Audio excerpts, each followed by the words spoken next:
Bonsoir Hervé Berville, merci de répondre à nos questions. Alors vous intervenez en Corse une semaine après cette fameuse tempête, dramatique tempête, une semaine aussi après la visite du ministre de l'Intérieur.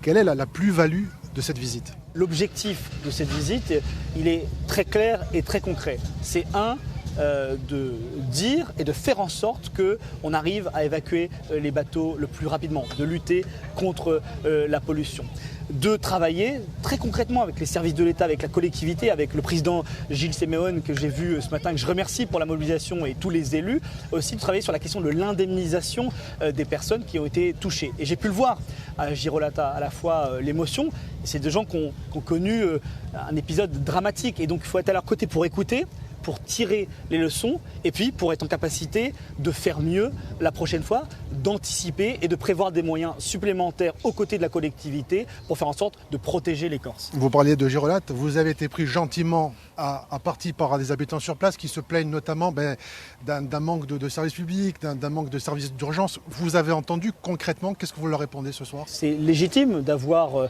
un sentiment de colère, de frustration, de poser des questions sur quelle a été l'action des pouvoirs publics. Moi, je suis venu ici pour notamment sur la question de la prise en charge des personnes, sur les opérations de sauvetage, d'abord de rappeler tout ce qui a été fait par l'État. Et donc il y a eu ici la SNSM, il y a eu la marine, il y a eu la gendarmerie, il y a eu des moyens privés, il y a eu des pêcheurs, des gens qui se sont mobilisés très fortement, qui ont fait preuve de solidarité pour sauver des personnes. Ensuite, il y a la question tout de suite, c'est comment on fait en sorte de retrouver au plus rapidement possible une vie normale. Et là, il y a eu des moments où il faut reconnaître que des choses auraient pu être mieux faites. Et c'est le rôle de cette visite, c'est de tirer les leçons et surtout sur deux sujets qui pour moi sont cruciaux.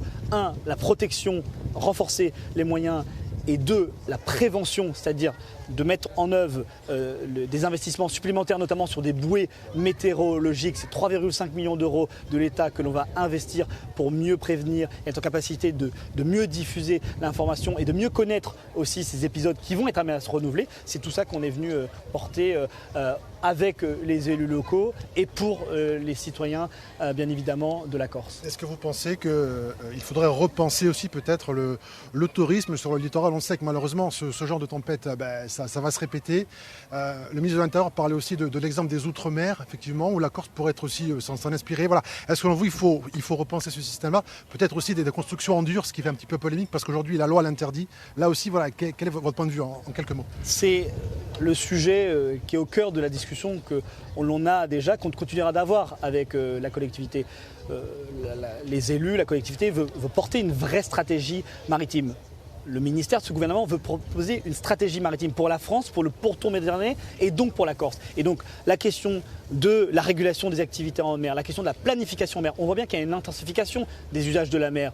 Il y a les bateaux bien évidemment, il y a les pêcheurs qu'il faut qu'ils continuent à pouvoir exercer, il y a le tourisme, il y a toutes les activités qui sont là économiques. Et donc il faut que sur la mer comme sur la terre, on arrive à planifier, à réguler, à organiser. Et donc il y aura des investissements qui seront faits de la part de l'État. On a déjà commencé, par exemple plus de 750 000 euros dans les dernières années sur une partie de ce territoire pour justement améliorer les infrastructures portuaires. Et on va continuer de le faire en lien avec la collectivité parce que la maritimité de la Corse, l'ambition maritime méditerranéenne de notre pays, elle est vraiment au cœur de ce que l'on veut porter parce que c'est un enjeu de protection des océans, c'est un enjeu de développement de l'économie locale, des emplois qui ne peuvent pas être délocalisés bien évidemment et c'est surtout un enjeu d'attractivité du territoire et d'identité pour la Corse. Merci monsieur le secrétaire d'avoir été l'invité de ce Corsica. Voilà Delphine, ce qu'on pouvait dire de cette visite ministérielle du jour depuis ce matin à Girolata jusqu'à ce soir Calvi.